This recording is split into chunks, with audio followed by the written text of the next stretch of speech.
Hi guys, it's Arsh Ellahi and welcome back to my YouTube channel.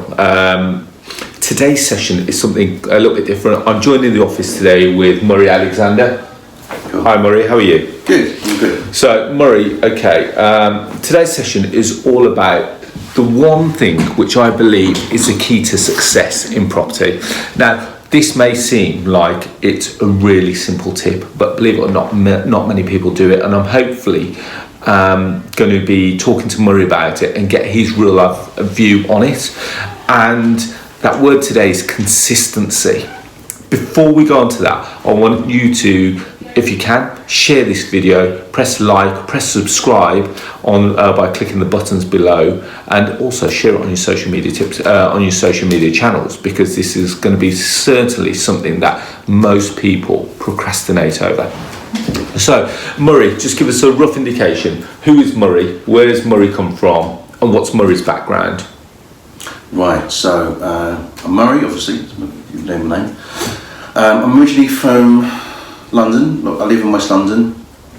I've got a background in originally running bars and clubs. Okay. And then I was always looking to diversify into other things, and it sort of drew me to property. Okay, right, so you're in the office with me today. So Murray's, I don't mind sharing that, he's on one of my monthly training programs. So I've got a deal sourcing monthly training program where you pay month by month, and as part of that you get to come and spend some time with me in the office. Murray's come in today, and one of the things that I've said to Murray, and one of the things I've given Murray a very clear and concise guide as to the kind of things that we need to cover today. So I've asked Murray what he's been doing. So Murray, one of the things that I tend to say, and I've said in all the sessions, is about consistency. Now, the more consistent that you become with something, the more frequent that you do something, the better that you become at it. The better you become at it, the more confident that you become with it. The more confident that you become, naturally, more people will take a liking to what you're doing and start to understand what you're doing. As a result of that, the results will come. Would you agree with that? Totally. Okay, so today, how many calls are we going to make? I'm looking to make at least 20. Okay, so you're going to make 20 calls. I'm going to ask you a personal question now. So when you're not with me, when you're not in this office environment, how many calls do you make on a daily basis? To be honest, And be honest here, be honest, because obviously when you come into the office, naturally you're thinking, crap, okay, I'm sat next to Arsh, I've got to be making calls. Now, when you're away, when you're at home, when you've got all the other things, you've got other things that you should be doing, etc. How many calls do you make?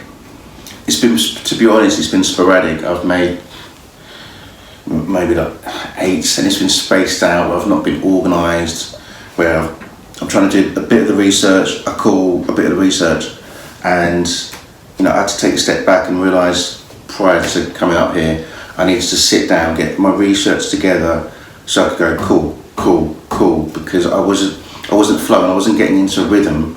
Just as I was starting, and then maybe I was trying to communicate what I was doing to another person, and because I wasn't in that rhythm, in that flow, they weren't vibing with it. Okay, so that's interesting, and hopefully lots of the people that are watching this will probably resonate with that, because things get in the way. Things get in the way, and then you think, I made some calls last week, I got some no's, and believe it or not, getting no's is part of the journey to getting yeses. Would you agree? Yeah. Okay, so what we're hoping to aim for today is to create you a consistent plan, so that we're looking at the property, we're not analysing it too much, we're initially understanding the pain and the motivation from the vendor or the agent, whoever we're speaking to. Off the back of that, giving them that call, off the back of that, understanding what their pain and their motivation is, and then go back with a solution and an offer. And the aim is for you to be able to do it. I don't want you to make 20 calls a day, because 20 calls a day, unfortunately, as great as it sounds, is highly unrealistic. Right. To do 20 calls a day, every day, which is 100 calls a week, is highly unrealistic, and you'll run out of steam.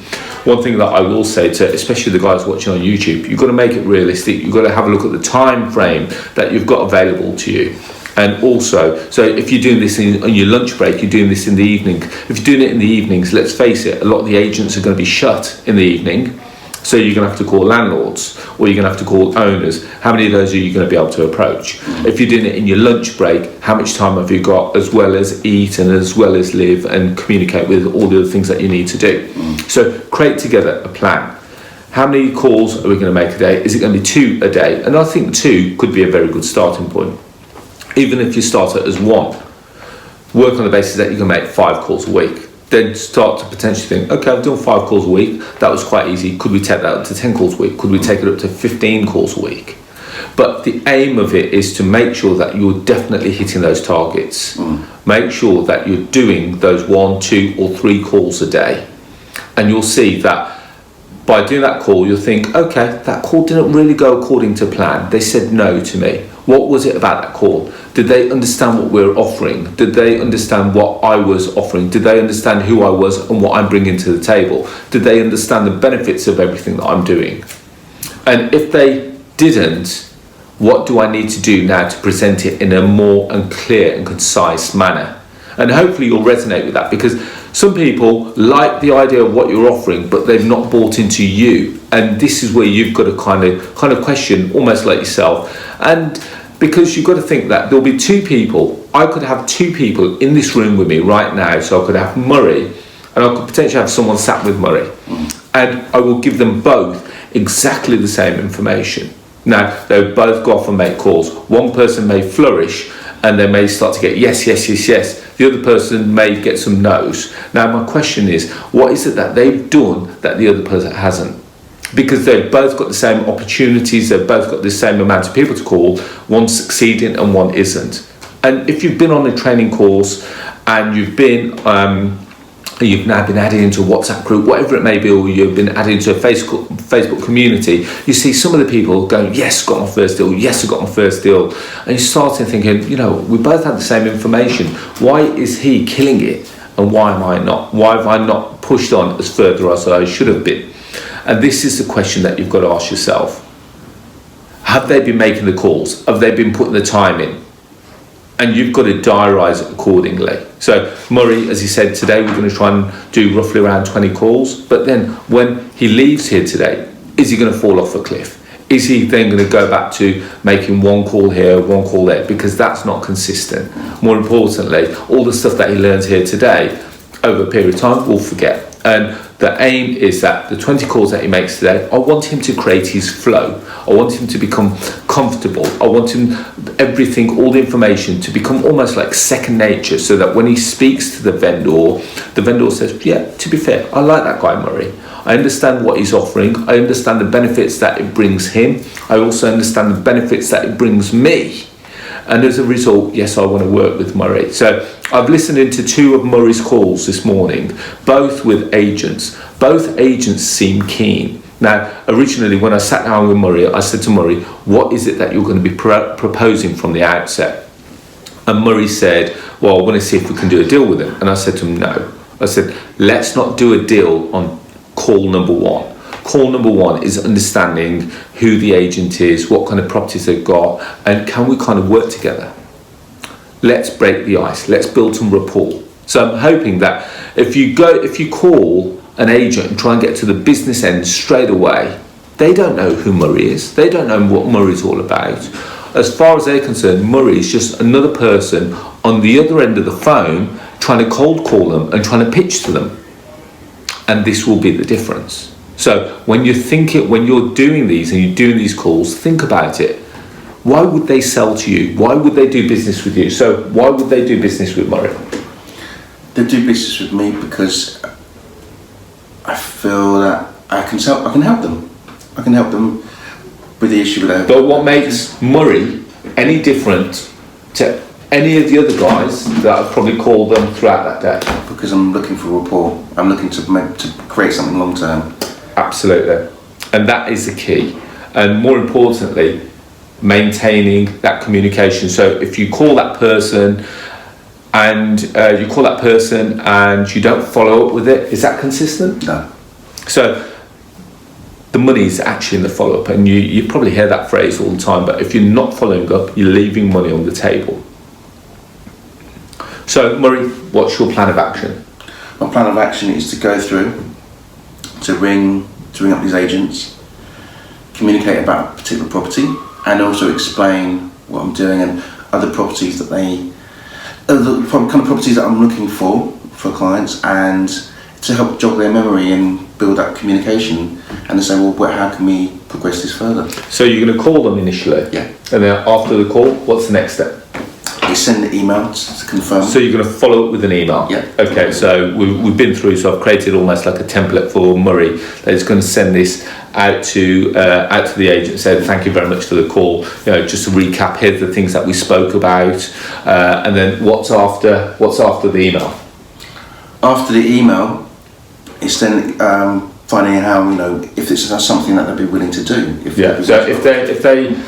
So you've called, emailed. After they've emailed and they've received the email, are you going to follow up with another call? Yeah, I'm going to follow up with another call. You're going to follow up another call. So we've got call, email, call. Yeah. Because the first call is breaking the ice. Second thing is telling them about the service and everything that you're offering. Third call is pretty much about communicating. Now start to get to the nitty gritty of the deal. So they know who Murray is, they know what he's offering. Now let's start talking about the property.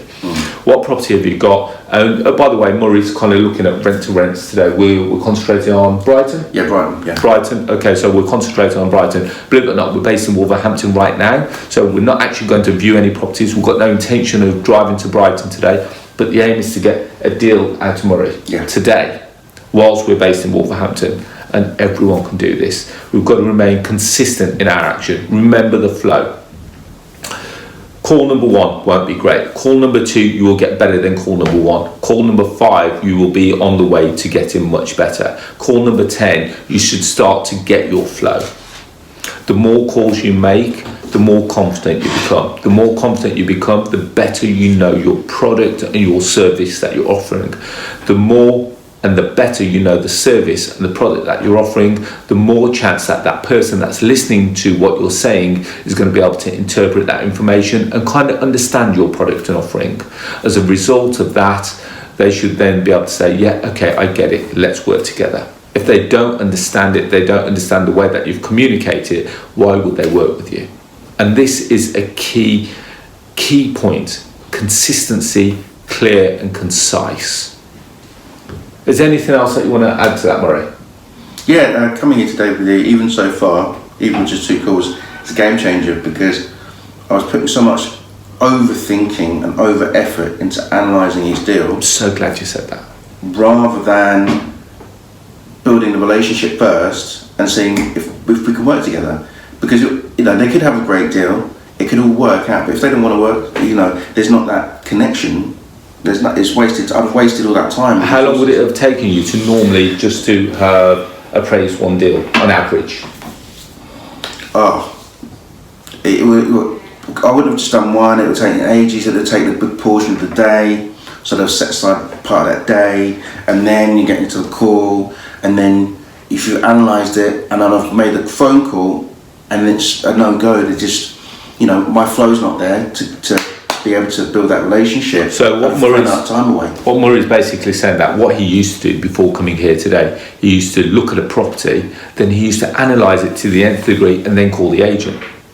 But what he didn't think about is that why are we spending all this time analysing before we understand, is the agent prepared to work with us? Because if they're not prepared to work with us, or if the vendor, we don't know anything about the vendor, they're paying a motivation, how can we come up with a solution? How can we come up with an offering that they're prepared to accept? So rule number 1, find the property, or find the property and then second thing is contact them and just get an understanding, can we work together? No point spending an hour or 2 hours appraising property not knowing whether there's a deal to be done. That kind of makes sense? Yeah, totally. We're gonna crack on. We've got a lot to cover with Murray today. Hopefully that little, concentrate on the 3 C's. Consistency, remain clear and remain concise.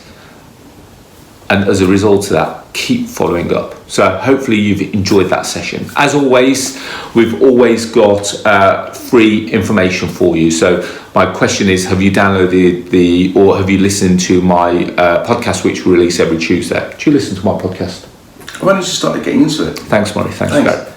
So I release a podcast every Tuesday. It's called The Property Rebel. It's available on Apple Podcasts. It's available on Google Podcasts, as well as Spotify and Stitcher. We've got nearly 30 episodes out there, and they are really in depth. So we don't just talk about little things. We give you real case studies of things that I've done, what's gone well, what's not gone so well. So go and check it out. It's called The Property Rebel. As well as that, if you want to connect with me on social media, you can find me on Facebook, LinkedIn, Twitter and Instagram under Arsh Ellahi. And finally, have you downloaded the Property Investor app? So I'm the founder of the Property Investor app. It's the UK's first property investment platform which showcases all kind of deals over the UK. As one of my trainees, or should I say as one of my students, I allow Murray to actually, when he speaks to vendors, he says that he's an affiliate of the Property Investor app, which gives him more credibility. Now, if you'd like more information on that, feel free to send us a message below and we'll see if we can respond on that. But if you haven't already checked out the Property Investor app, go to the app stores, go to whatever app store on your smartphone and check out Property Investor. Or if you're a little bit more of a traditionalist, why don't you go to a website, www.propertyinvestorapp.co.uk. As always, in these testing times, I want to say thank you for listening. Wish you all the very best and to be safe, well and happy. I want to also say thank you to Murray. Thank you. And I'll probably check in on another session with Murray just to see how he's progressed from today. On that note, guys, I wish you all to be safe and well, and I'll speak to you all very soon. Thank you. Bye-bye.